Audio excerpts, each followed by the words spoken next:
प्रगट विलाप करत के ही काला मैं दिया प्रगट पुरकाला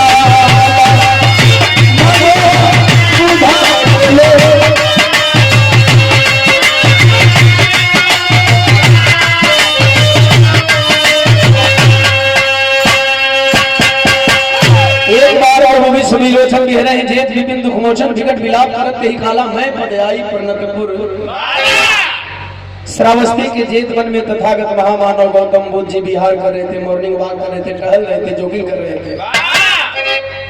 इसलिए इतना चीज कहते हैं कि जो लोग जिस तरह से समझ रहे टहल रहे थे, अचानक एक औरत अपने मरे हुए बेटे की लाश को लेकर के पहुंचती है और तथागत महामानव गौतम बुद्ध के चरणों में रख करके रोने लगी, विलाप कर रही है। सवाल कर रहे हैं क्यों रो रही हो, रो क्यों रही हो, बता रही है। तरह लग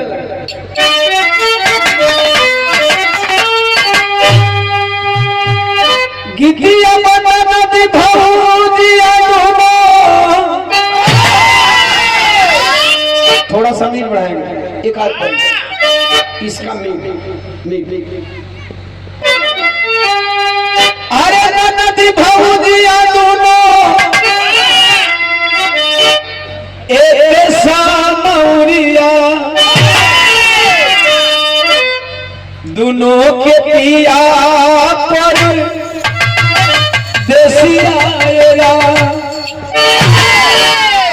थोड़ा सा बदल देंगे। अरे फूल फूला गेनवाए ननदे बाजला बधैया दुआरे थोड़ा बेस लगाएंगे इसमें, इसी को थोड़ा बदलेंगे तो निर्गुण और सगुण निराकार और साकार दोनों रूप ले लेंगे।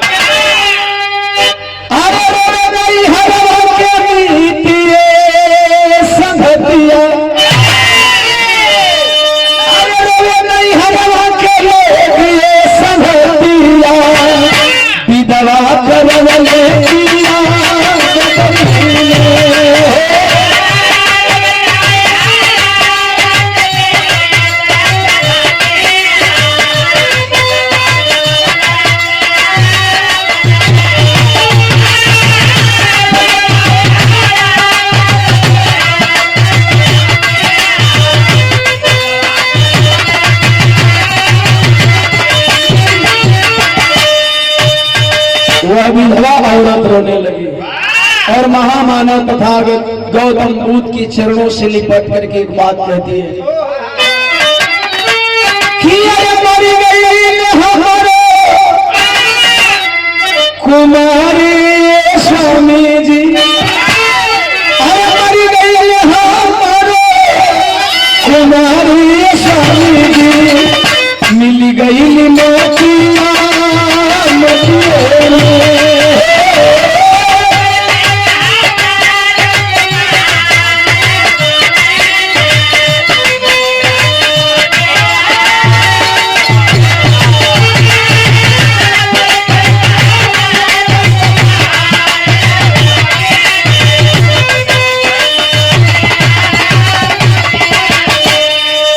तथागत महामानव गौतम बुद्ध बोले तेरा बेटा मर गया है, मैं देख रहा हूं, मैं अंधा नहीं हूं, बोलो क्यों आई?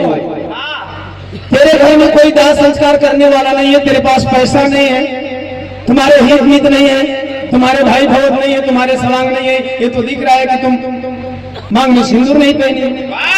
कहीं हाँ, तो फिर चलो मैं दाह संस्कार करा देता हूँ। और बोली मैं दाह संस्कार कराने नहीं आई हूँ, मैं अपने बेटे को जिलाने आया हूँ। बुद्धिजीवी वर्गों से तवज्जो होगा इस लाइन पे। वो विधवा औरत बोली मैं अपने बेटे को जिलाने आई हूँ। कहा कि मैं डॉक्टर नहीं हूँ। कहा आप डॉक्टर नहीं, आप भगवान हैं। आप डॉक्टर नहीं है, आप भगवान हैं। कहे मैं भगवान नहीं हूँ, मैं तुम्हारी तरह मानव हूँ। और एक बात सुन ले, तेरा बेटा जिएगा नहीं, क्योंकि आया है सो जाएगा, राजा रंग फकीर, कोई विमान पे चढ़ चले, कोई बने जात जंजीर, जो मर गया वो जीवित नहीं हो सकता। मैं बार बार कहूंगा कि तेरा बेटा नहीं जिएगा। कलश महाराज, मैं आपको भगवान भगवान कह रही हूँ और आप मेरे रिक्वेस्ट पे ध्यान नहीं दे रहे। क्या मतलब? अरे तेरा बेटा नहीं जिएगा तो क्या मैं जबरी जिला दूंगा? कलश ना जिए बना, ना जिए बना कहना। वो विधवा एक बात कहती है, अरे बोल क्या जिलाएंगे तो हमारी बात सुनिए। जब मैं जी रही हूँ स्वामी,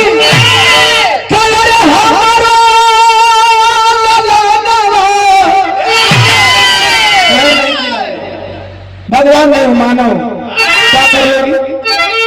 कहलस देव साप नष्ट हो, देव साप नष्ट हो, कुल बाप के खाना।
कहला शराब दे दोगे। शराब में बड़ा पावर बा देश में, ध्यान देंगे, यही गलतफहमी है। शराब दे के तथागत गौतम बुद्ध का वो विधवा औरत तपस्या भंग कर सकेले, तपस्या नष्ट कर सकेले, लेकिन अपना लड़का के जिया जितना चीज बनल बा कुल खराब करे खातिर बनल बा, बढ़िया करे खातिर। अगर शराब दे करके तुम गलत कर सकती हो तो शराब दे करके अच्छा भी तो कर लो। कहल जाई के लिया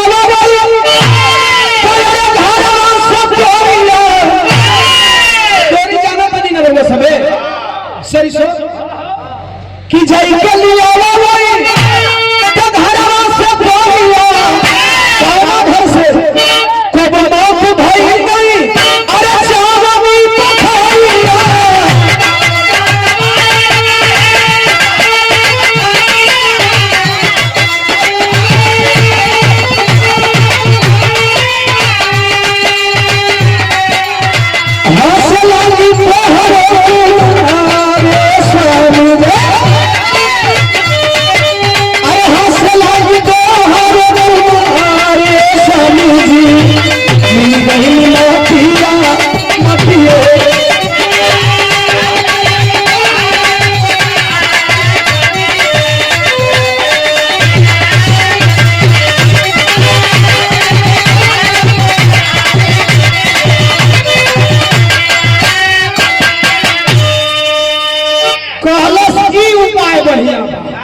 उपाय की बताओ तो कि जाके कौनो घर से एक मुट्ठी सरसों लिया तो बूढ़ी माई जौना घर में महुआ अपना भाई लोग अब मने मने मुस्किया थी कि अब सही उपाय बतौला। इधर पे कोई बोले ओजा शहर के सामने बहुत ही बोले नहीं सही, इनके का समस्या है सकती है कहे कि उपाय बढ़िया बा, आप बताइए क्या करे के बा। तथागत गौतम बुद्ध बोले उस घर से एक मुट्ठी सरसों लेकर के आना जिस घर में कभी मौत न हुई हो। लागल दहाड़े चलो रसड़ा चलो, रसड़ा में न मिली तो नगरा चलो, नगरा न मिली तो भीमपुरा चलो, चलो भीमपुरा न मिली तो रतनपुरा चलो, रतनपुरा न मिली तो बलिए चलो। यानी अपने इलाके के बड़े बड़े गांवों का नाम गिनाने लगी कि कहीं न कहीं ऐसा तो घर जरूर मिलेगा जिस घर में मौत न हुई हो, और जब जिस घर में मौत नहीं हुई होगी तो उस घर से मैं एक मुट्ठी सरसों लेकर के आऊंगी और हमारा बेटा जिएगा। चली है विधवा औरत एक मुट्ठी सरसों मांगने। जब भिक्षाटन पे निकली है तो क्या हुआ? अरे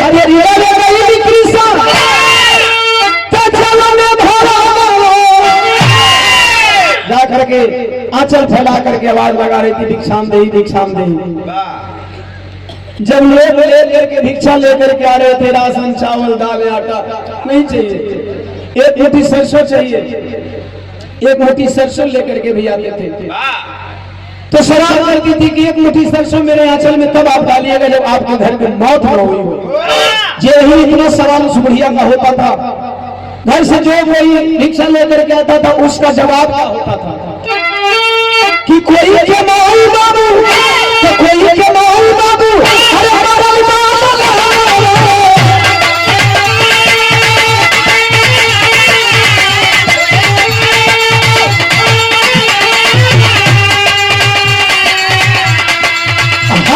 घर से यही जवाब पाई है।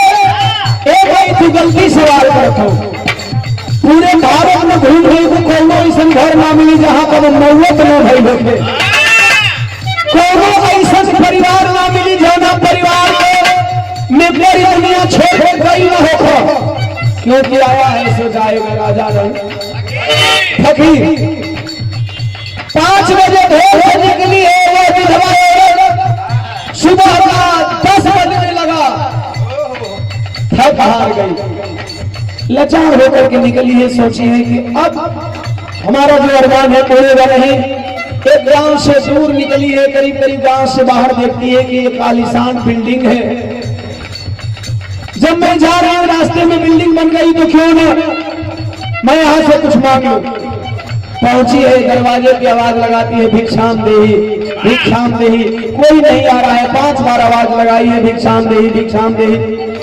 जब उधर से रिप्लाई में कोई जवाब नहीं आया है, वह बुढ़िया करीब करीब 10 कदम दूर निकली होगी दरवाजे से। तब तक से एक 22 वर्षीय जवान औरत आई है, तभी जुबान में बोलिए, माँ मेरे घर से भिक्षा नहीं लोगी? माँ वापस आ जा। माँ 10 कदम दूर गई थी बुढ़िया, वापस आ गई और वापस आकर के कहती, हाँ बेटा जरूर भिक्षा लोगे। क्यों नहीं लोगी? लाओ। क्या लाई हो? माँ मैं राशन लाई हूं। नहीं मुझे राशन नहीं चाहिए, तो अपने घर से एक मुट्ठी सरसों ला करके दे दे। एक मुट्ठी सरसों ला करके वह 22 वर्षीय औरत जब ही डालना चाहती है आंचल में, कहीं बेटी इस आंचल में ये सरसों सब डालना जब तेरे घर में कभी मौत हुई हो। वो 22 वर्षीय औरत विपत्ति की मारी चेहरे की झुर्रियां बता रही थी कि बहुत घोर विपत्ति की मारी है। आंखें छलछला गई, भर गई आंखें, रोने लगी। बोली भाग क्या आपने कहा? मेरे घर में मौत हो रही है तो जरा इधर देखना। मंगिया की तरफ हथवा करती है, इशारा करती है और रो के ले बात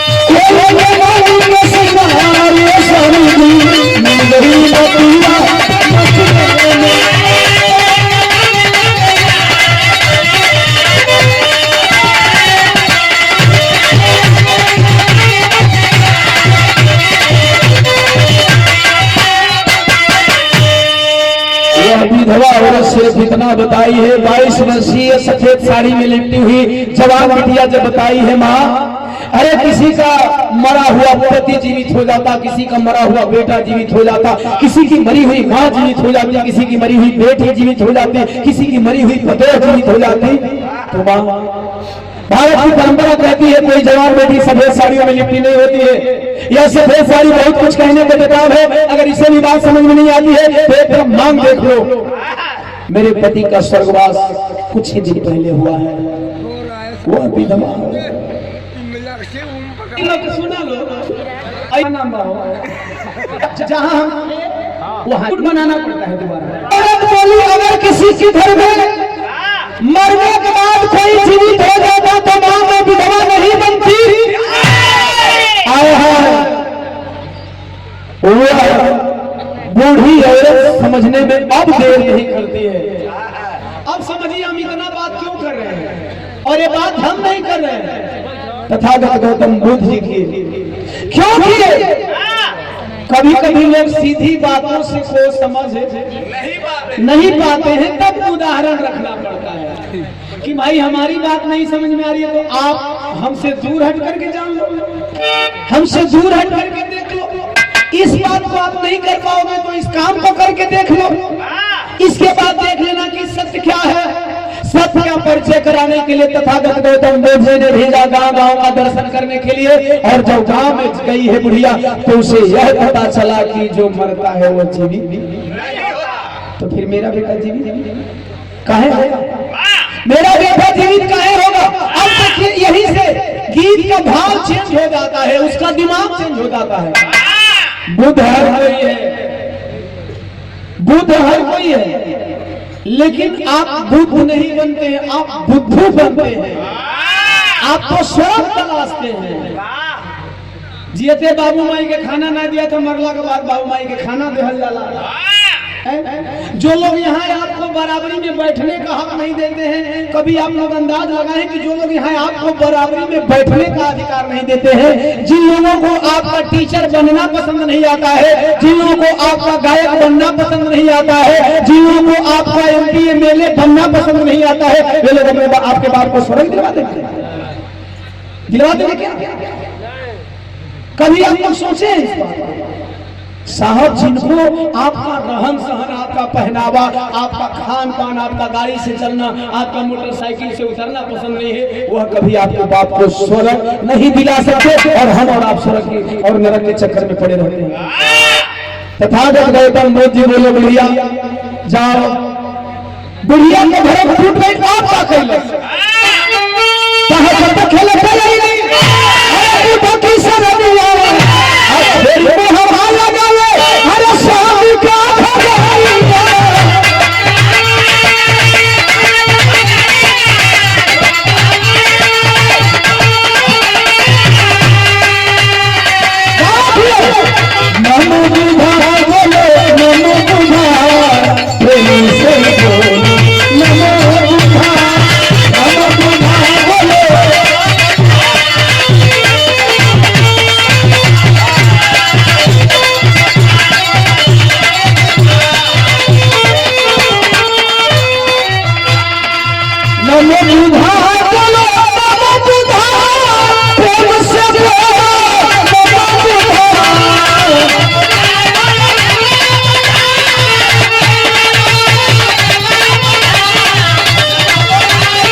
तथागत गौतम बुद्ध जी देखो कहाँ है। ये तो बड़ा अंतर हो गया। अभी बेटे की लाश पड़ी है, बेटे की लाश पड़ी है, और विधवा औरत गाती हुई आ रही है। तूने एक मुंडी सरसों लाया है, दो तेरे बेटे को जिलाना है। गावत हिया पैरवा चुमत हिया, कल हमारे लड़का जियबे ना करे। कहा नहीं अभी तो तू कह रही थी कि तेरा बेटा जिएगा, मैं कह रहा था कि तेरा बेटा नहीं जिएगा, अब मैं कह रहा हूँ कि तेरा बेटा जिएगा, तू कह रही तेरा बेटा नहीं जिएगा। ऐसा कैसे हो गया? कहीं ना मेरा बेटा नहीं जिएगा, कहना नहीं तेरा बेटा जिएगा, एक मुट्ठी सरसों दो। क्योंकि उनको पता है कि एक मुट्ठी सरसों इसे मिला ही नहीं है। उनको पता था कि इसको एक मुट्ठी सरसों नहीं मिला है। वो बार बार प्रेस कर रहे हैं, दबाव बना रहे कि एक मुट्ठी सरसों तो मुझे बड़ा मंत्र मारना, और मंत्र मार के तेरे बेटे को जिलाना है। वह सिर्फ अपनी बात कहलवाना चाह रहे थे। यही बुद्ध है। बुद्ध कोई अलग नहीं है। बुद्ध किसी व्यक्ति का नाम नहीं है। यही बुद्ध है जो अपनी बात समाज के बीच में रखे और समाज उसे माने। अब तक बुद्धि जी नहीं जीने की बात कर रहे थे। ध्यान देना, मैं पॉइंट कहना चाहूंगा, ये बहुत जटिल पॉइंट है। कुछ देर पहले 4 घंटे पहले बुद्ध जी कह रहे थे तेरा बेटा नहीं जिएगा, बुढ़िया रट लगाए थी कि मेरा बेटा जिएगा, और 4 घंटे के अंदर में बुढ़िया कह रही मेरा बेटा नहीं जिएगा, बुद्ध जी कह रहे तेरा बेटा जिएगा। यही बुद्ध है, बुद्ध यही है। यानी कि जो चीज बुद्ध जी बताना चाहते हैं, जो चीज बुद्ध जी समझाना चाहते थे, बुढ़िया भली भांति समझ गई। एक एग्जाम्पल के द्वारा गुरु जी है, शिक्षक है, यहाँ हमारे पढ़े लिखे साथी भी होंगे। बताओ टीचर मैं बताना चाहता हूँ, बताओ टीचर, क्योंकि मैं भी टीचर रह चुका हूँ, एक्सपायर्ड टीचर हूँ इस उम्र में, प्राइवेट और सरकारी दोनों एक्सपायर हैं। बताओ टीचर, मैं अपने बचपन का अध्ययन बता रहा हूँ। एक टीचर जब किसी बच्चे को सिलेबस पढ़ाते हैं, और टीचर के लिए बच्चे के लिए, उस स्टूडेंट के लिए वो सिलेबस इतना हार्ड होता है कि बच्चा बार बार सर से ही बोलता है, गुरु से ही बोलता है कि गुरुजी ये सवाल मैं सॉल्व नहीं कर पाऊंगा। शायद हर लोग अपने लाइफ में इस चीज को अनुभव किए होंगे। बताओ स्टूडेंट भी कह रहा हूँ, हर पढ़ने वाला स्टूडेंट कहता है सर जी ये सवाल बहुत भास्ट है, इसे मैं सॉल्व नहीं कर पाऊंगा। और वह टीचर पता है क्या करते हैं, वह कहते हैं बेटा ये रहा तुम्हारा फार्मूला, ये रहा तुम्हारा फार्मूला, और उस फार्मूला को पहले समझाते हैं, बताते हैं, उसके आधार पे एक सवाल बनाते हैं। मास्टर साहब बैठे हैं, मास्टर साहब के समकक्ष और भी मास्टर बैठे होंगे। तो जब एक फार्मूला वह टीचर बताता है, उस फार्मूले के आधार पर एक सवाल बनाता है, तो जो स्टूडेंट कहता है कि सर जी मैं ये सवाल सॉल्व नहीं कर पाऊंगा, वही टीचर वही स्टूडेंट उस लेसन का 10 सवाल बनाता है और कहता है गुरुजी यह सवाल तो बहुत ईजी है। सिर्फ यही किए तथागत गौतम बुद्ध, सिर्फ यही किए तथागत गौतम बुद्ध कि जो चीज वो कह रही थी कि ये होगा और वो कह रहे थे कि नहीं होगा, तो उसी को समझा दिया। बताओ फार्मूला, बताओ उदाहरण देकर उन्होंने साबित कर दिया कि संसार में जब किसी का बेटा, किसी का भाई, किसी की मां, किसी का बाप जीवित नहीं होता, तो फिर तेरा बेटा कहां से जीवित होगा। वहीं कुछ भाने वाला का चक्कर में मिल गए, पड़ गए लोग। बाबाओं की कमी नहीं है, बाबा बहुत है। बहन एक बाबा है कान्हा बाबा, वो कहा है कि स्त्रियां निर्वस्त्र भी अच्छी, निर्वस्त्र ही अच्छी लगती है। कान्हा मतलब समझ रहे, रामदेव, ये हो कहीं आसारा माती लाने वाला बंदा है। ऐसे ऐसे गुरु भी है, इसलिए बुद्ध को माने। बुद्ध से बड़ा संसार में कोई गुरु नहीं हुआ साथ, इसलिए बुद्ध को मानिए, बुद्ध के रास्ते पे चलिए। आखिरकार कहें कि अब तुम्हें बताना पड़ेगा तेरा बेटा क्यों नहीं जीवित होगा। तो जिस तरह से मैंने कहा कि एक स्टूडेंट कहता है मैं नहीं बना पाऊंगा, फार्मूला जानने के बाद कहता है गुरुजी मैं 10 सवाल हल कर दिया, फिर वही स्टूडेंट इंजीनियर बनता है, वही स्टूडेंट किसी विद्यालय का टीचर बनता है, वही स्टूडेंट IAS PCS बनता है, वही स्टूडेंट MP MLA बनता है, वही स्टूडेंट नेता बनता है। ठीक उसी तरह तथागत गौतम बुद्ध की कही हुई बातों को वह विधवा दोहरा है। का दोहरा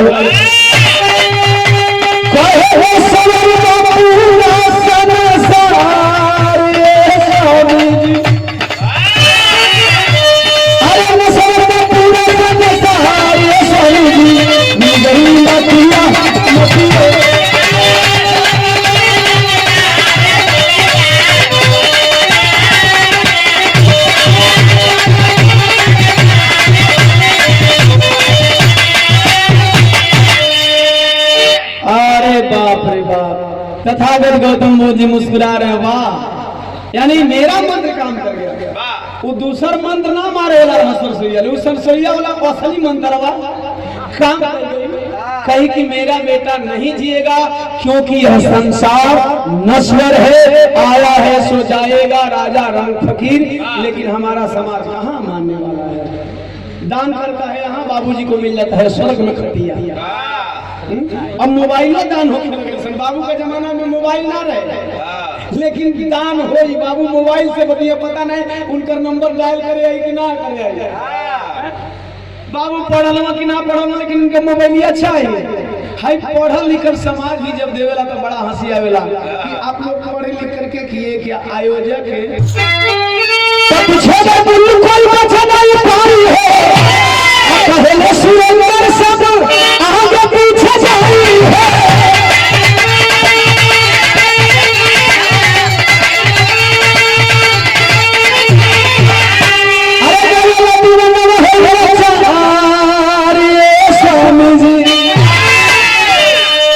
मिल गई नौकरियां मटिए में।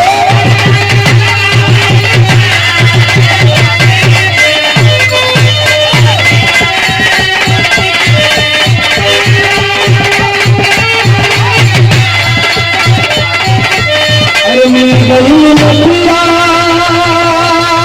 मटिए